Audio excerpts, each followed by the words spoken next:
প্রিয় নবম শ্রেণীর শিক্ষার্থীরা, পড়াশোনা করি চ্যানেলের পক্ষ থেকে তোমাদেরকে অনেক অনেক অভিনন্দন। আমরা আজকে তোমাদের প্রথম অধ্যায় অর্থাৎ প্রাত্যহিক জীবনের সেট এই অধ্যায়ের ৮ পৃষ্ঠার যে ক্লাসগুলো রয়েছে আমরা সেগুলো সলভ করছি। তো ইতিপূর্বে আগের পার্টগুলো যারা দেখোনি, আমরা ভিডিও নিচে প্লে লিস্টের লিঙ্কগুলো দিয়ে দিই, সেখান থেকে দেখে নেবে। তো ১.৫ এটা ৮ পৃষ্ঠার সেটের প্রকারভেদ। তো সেটের অনেকগুলো প্রকারভেদ আছে, তার মধ্যে প্রথমে যেটা সার্বিক সেট আসছে অর্থাৎ ইউনিভার্সাল সেট, যেটাকে আমরা বস বলতে পারি, সেটের একেবারে বস বলা হয়। তো এটার বিষয়টা কি, আমরা এই জিনিসগুলো আগে পড়ি।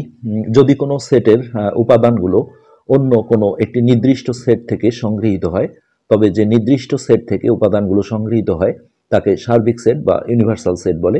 সার্বিক সেটকে সাধারণত বড় হাতের ইউ দিয়ে প্রকাশ করা হয়, তবে অন্য প্রতীকের সাহায্যেও সার্বিক সেট প্রকাশ করা যায়।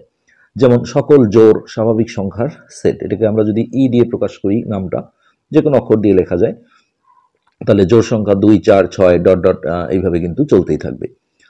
এবং সকল স্বাভাবিক সংখ্যার সেট, যেটাকে ন্যাচারাল নাম্বার বলা হয়, 1, 2, 3, 4, 5, 6 এগুলোকে, তো এখানে 6 পর্যন্ত দিয়ে ডট ডট দেওয়া হয়েছে, হলে এন হবে ই সেটের সার্বিক সেট। খেয়াল করে দেখো যে এই যে এন সেটে যে উপাদানগুলো আছে এগুলো কিন্তু ই সেট থেকে নেওয়া হয়েছে।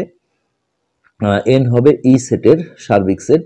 ভুল বললাম, মানে ইটাই হচ্ছে সার্বিক সেট এন এর, কেননা এই এন এর মধ্যে কিন্তু জোড় বেজোড় সবগুলোই রয়েছে, এখান থেকেই জোড়গুলো এখানে নিয়ে আসা হয়েছে। যেটা আমরা তোমাদের আরো একটু ক্লিয়ার করে যদি বলি, ধরো একটা ইউ সেট আছে, সার্বিক সেটগুলো একটু বড় হয়, উপাদানগুলো বেশি থাকে, 1, 2, 3, 4, 5, 6, আমরা 7 পর্যন্ত রাখলাম।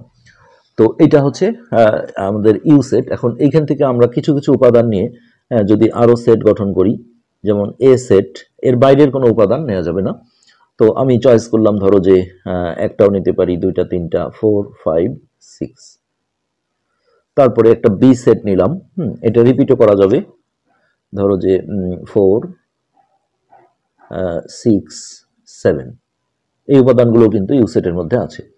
তো এই কথাটাই এখানে বলা হচ্ছে যে এই যে দেখো কথাটা, যদি কোনো সেটের উপাদানগুলো অন্য কোনো একটি নির্দিষ্ট সেট থেকে, এই যে যদি কোনো সেটের উপাদানগুলো, এটার ক্ষেত্রেও তাই, অন্য কোনো নির্দিষ্ট একটা সেটের উপাদান থেকে সংগ্রহ করা হয়, তাহলে এগুলোকে না, এগুলোকে বলা হয় উপসেট। এই যে উপাদান থেকে সংগ্রহ করা হলো যে সেট থেকে, এটাকে বলা হবে সার্বিক সেট।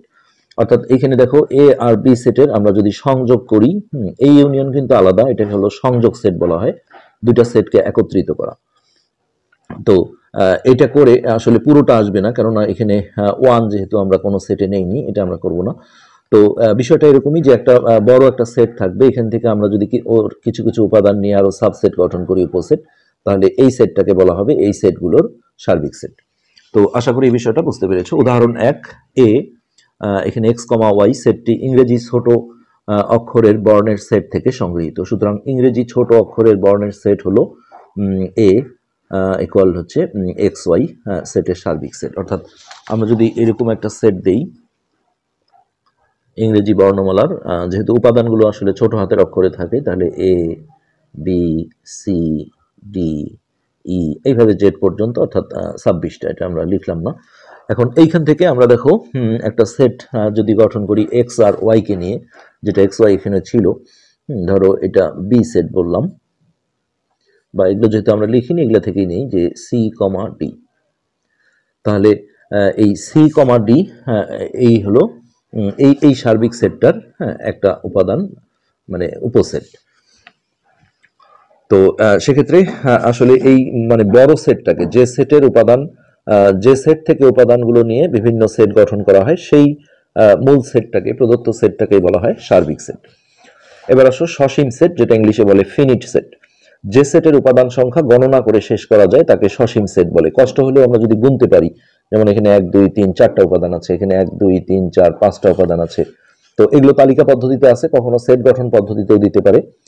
এক্স যেন এক্স মৌলিক সংখ্যা, এবং শর্ত হচ্ছে এক্স এর মানটা 30-এর চেয়ে বড় হবে আর 70-এর চেয়ে ছোট হবে। তো এই ধরনের মৌলিক সংখ্যাগুলো আমরা লিখে কিন্তু আমরা গুনতে পারবো যে ওখানে আমাদের কয়টা উপাদান আছে। যদিও অনেকগুলো হবে সেটা সমস্যা না, কিন্তু তারপরেও আসলে গণনা করা যাবে। তাহলে এক্স যেন এক্স মৌলিক মৌলিক সংখ্যা এবং সেকেন্ড যে শর্তটা ছিল সেই x এর মানটা 30-এর চেয়ে বড় আর 70-এর চেয়ে ছোট। তো এই ধরনের মৌলিক সংখ্যাগুলো আমরা যদি লিখি যে 30-এর চেয়ে বড়, তাহলে 31, 33 হবে না, 35 হবে না, 37, 39 হবে না। মৌলিক সংখ্যা মানে যে সংখ্যা শুধু দুইটা গুণনীয়ক থাকে, অর্থাৎ দুইটা সংখ্যা দ্বারা ভাগ করা যায়, এক আর ওই সংখ্যা নিজে। 39কে দেখো 3 দিয়ে ভাগ করা যায়, সো এটা মৌলিক হবে না। তারপরে 41 মৌলিক সংখ্যা, 43 মৌলিক, 43 মৌলিক সংখ্যা, তারপরে 47 কিন্তু মৌলিক সংখ্যা, 49 হবে না, 51 হবে না, 53, 53 এটা মৌলিক সংখ্যা, 55 হবে না। কোনো জোড় সংখ্যাই, 2 ছাড়া আর কোনো জোড় সংখ্যা মৌলিক হয় না, সো আমরা কিন্তু জোড় সংখ্যা দেখো খুঁজছি না। 55, 56, 57 কিন্তু মৌলিক নয়, একে 3 দিয়ে ভাগ করা যায়। 59, 59 মৌলিক সংখ্যা, 61 মৌলিক সংখ্যা, 63 হবে না, 3 দিয়ে ভাগ করা যায়। 65 হবে না, 67 একটা মৌলিক সংখ্যা, তারপরে 69 হবে না, যেহেতু এটাকে আসলে 3 দিয়ে ভাগ করা যায়। এই কয়েকটা কিন্তু মৌলিক সংখ্যা হচ্ছে এই সীমানার মধ্যে, অর্থাৎ 30-এর চেয়ে বড় আর 70-এর চেয়ে ছোট। এখন কিন্তু আমরা এটা গুনতে পারবো, কয়টা হলো, 1 2 3 4 5 6 7 8 9। যেহেতু এটা গণনা করা যাচ্ছে, তাহলে এটাকে আমরা সসীম সেট অর্থাৎ ফিনিট সেট বলতে পারবো। এখানে সেট এ এবং বি এর উপাদান সংখ্যা যথাক্রমে এখানে ছিল 4টা, এখানে 5টা, আর এটাও কিন্তু আমরা গণনা করে বের করতে পারবো। এফ সেটের উপাদান সংখ্যা কয়টি, কিভাবে নির্ণয় করলে, নিচের খালি জায়গায় লেখো। তো আমরা এটা অলরেডি কিন্তু লিখে ফেলেছি। এখন আমরা এখানে বলবো যে এফ সেটের উপাদান সংখ্যা 1 2 3 4 5 6 7 8 9, তাহলে 9টি। আর এখানে চাওয়া হয়েছিল যে কিভাবে নির্ণয় করলে নিচের খালি জায়গায় লিখো। তো আমরা এইভাবে বলতে পারি যে এফ সেটের উপাদান নির্ণয়ের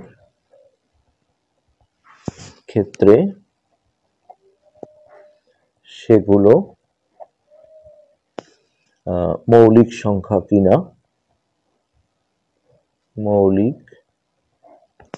সংখ্যা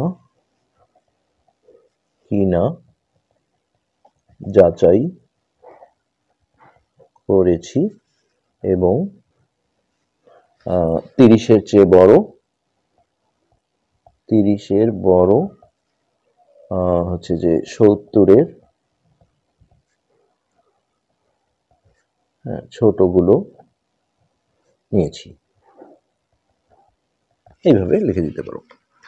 তো নেক্সট হচ্ছে অসীম সেট। তো এটারই উল্টা ইনফিনিট সেট, যে সেটের উপাদান সংখ্যা গণনা করে শেষ করা যায় না, এটাকে অসীম সেট বলে। যেমন এখানে আছে দেখো, এ একটা সেট, এক্স যেন এক্স বিজোড় সংখ্যা, বিজোড় স্বাভাবিক সংখ্যা। তো এটা 1 3 5 7 9 এইভাবে কিন্তু চলতেই থাকবে, এটার কোনো সীমা থাকবে না, গণনা করা যাবে না, এই জন্য এটাকে আমরা অসীম সেট বলবো। তারপরে স্বাভাবিক সংখ্যার সেট, যেটা ন্যাচারাল নাম্বার বলা হয়, 1 2 3 4 5 6 7 8, এটাও দেখো এইভাবে ডট ডট দিয়ে দেওয়া হয়েছে। সাধারণত অসীম সেটগুলোকে হচ্ছে যে তালিকা পদ্ধতিতে থাকলে দেখো ডট ডট চিহ্ন থাকে, কিন্তু সেট গঠন পদ্ধতিতে থাকলে ডট ডট থাকে না। এটা তোমাকে বুঝতে হবে যে এই সেটের উপাদান কখনো শেষ হবে না। পূর্ণ সংখ্যার সেট, আমরা আগেও বলেছি পূর্ণ সংখ্যা মানে 0 প্লাস মান মাইনাস মান এগুলো। তো এখানে প্রথমে ডট ডট থাকার কারণটা কি তোমরা নিশ্চয়ই বুঝতে পারছো, যে সেটগুলো আমরা যেহেতু ছোট থেকে বড় লিখি, তাহলে মাইনাস ফিগার থাকলে দেখো -3-এর চেয়ে কিন্তু -4 আরো ছোট, -5 আরো ছোট। তো আমরা আসলে কোথায় থেকে শুরু করব, -20 দিয়েও শুরু করতে পারি। এই জন্য যে কোনো এক জায়গা থেকে শুরু করব, তার আগেটা ডট ডট দিয়ে দিতে হয়। আর এইভাবে চলতে চলতে 0 আসবে, এক সময় 1 2 3 4 5 6 এইভাবে চলতেই থাকবে, যার কারণে পূর্ণ সংখ্যার সেট বললে এটা অসীম সেট হবে। মূলদ সংখ্যার সেট, এটাকে যদি কিউ দিয়ে প্রকাশ করা হয়, তাহলে মূলদ সংখ্যা মানে আমরা আগেও শিখেছি যে এ বাই বি অথবা পি বাই কিউ, যে কোনো দুটো চলকের ভগ্নাংশের আকারে বলা হয়, যেখানে এ আর বি কে পূর্ণ সংখ্যা হতে হবে। হ্যাঁ, অর্থাৎ যদি এমন হয় 5 এর মান, বি এর মান হচ্ছে 9, তাহলে 5/9 এটাও একটা মূলদ সংখ্যা। আর এ আর বিটা পূর্ণ সংখ্যা, আর হর অর্থাৎ যেটা বি বলা হচ্ছে, এটা 0 আসা যাবে না, কেননা হরে আসলে 0 এটা অসংজ্ঞায়িত বলা হয়। তো এটাও কিন্তু আসলে চলতেই থাকবে, এর কোনো শেষ নেই। এই কারণে এই ধরনের সেটকে আমরা অসীম সেট বলবো। তারপরে বাস্তব সংখ্যার সেট, হ্যাঁ, যেটাকে আর রিয়েল নাম্বার আর দিয়ে বলা হয়। তো বাস্তব সংখ্যা মানে হচ্ছে সব ধরনের সংখ্যাই আসলে বাস্তব সংখ্যা। শুধু কাল্পনিক বা অবাস্তব সংখ্যাটা যদি তোমরা মনে রাখো যে মাইনাস যুক্ত কোনো সংখ্যার যদি বর্গমূল হয়, এই এই ধরনের সংখ্যাকে আমরা বলি হচ্ছে অবাস্তব বা ইমাজিনারি নম্বর, বা হচ্ছে এই এই কারণে এই এই ডিজাইনটা ছাড়া বাকি যত ধরনের সংখ্যা আছে এগুলো কিন্তু আমাদের এই বাস্তব সংখ্যার সেটের মধ্যে পড়বে। জোড় বেজোড় স্বাভাবিক সংখ্যা, তারপরে পূর্ণবর্গ সংখ্যার উপর কোনো রুট ওভার, তারপরে তোমার অপূর্ণবর্গ সংখ্যার উপরেও যদি বর্গমূল থাকে, এগুলো সবই কিন্তু বাস্তব সংখ্যা, যার কারণে বাস্তব সংখ্যার সেটকে আমরা অসীম সেট বলতে পারি। এর উপাদান সংখ্যা কখনো শেষ হবে না।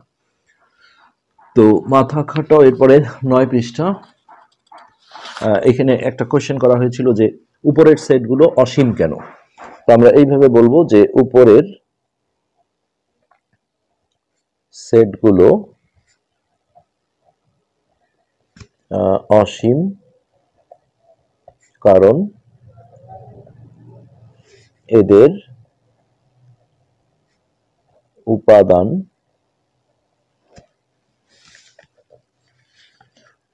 উপাদান সংখ্যা, মানে কয়টি উপাদান আছে এই উপাদান সংখ্যা গণনা করে শেষ করা যায় না, এই কারণে এগুলো অসীম। তো এটা ছিল আমাদের আজকের পার্টের এই পর্যন্ত আলোচ্য বিষয়। নেক্সট পার্টে আমরা বাকি বিষয়গুলো আলোচনা করব। আজকে এই পর্যন্তই, ধন্যবাদ।